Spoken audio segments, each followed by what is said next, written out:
Isang maganda at mapagpalang araw sa ating lahat. At eto na nga guys, iniiwasan na ang pamilya ni Beyonce.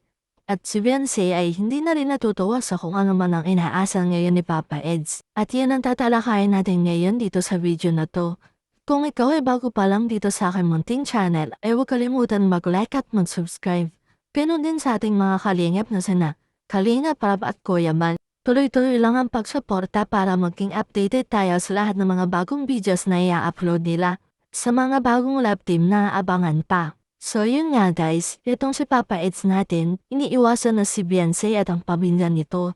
Dahil siguro ay naiilang na din si Papa Eds sa mga magulang ni Beyonce dahil nga sa mga naging issue nitong mga nagdaan. Dahil nahihiya na rin siguro siya sa kung anong sasabihin ng mga magulang nito sa kanya. Dahil nga siguro ay kapag siya ay napunta ulit sa bahay ni Beyonce, magkakaroon na naman ng issue. At sa tingin ko naman guys ay walang masama kung umiwas muna itong si Papa Eds dahil nga iniiwasan niya lang na magkaroon ulit ng issue about sa kanila ni Beyonce.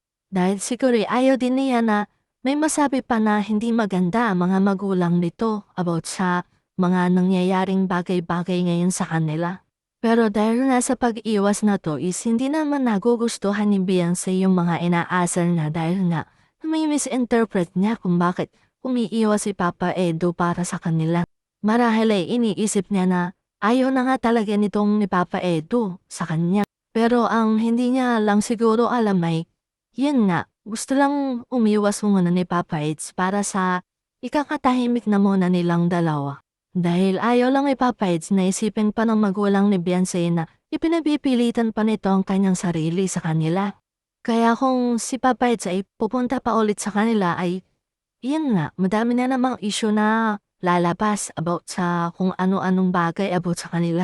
Pero dahil hindi nga naiintindihan ni Beyonce yung ibig sabihin ni Papa Eds kung bakit siya umiiwas, akala niya ay nag-iiba na ang asal nito patungkol sa pakikisama nito sa mga magulang niya. Pero ramdam na din naman ni Papa Eds na wala na talagang feelings si Beyonce para sa kanya. Kaya ito ay pinipilit na lang na niya na umiwas sa kung ano man ang magiging kahinatnan pa ng mga pagsasama nila ngayon. Pero sa palagay ko naman guys ay wala namang masama kung umiwas muna si Papa Eds at intindihin mo na ang kanyang sarili. Dahil parang hindi na rin maganda yung mga ibinabato sa kanya ng mga nambabash about sa kanilang dalawa. At alam na din naman niya na sa kabila ng lahat ay wala na rin naman nararamdaman itong si Beyonce talaga para sa kanya.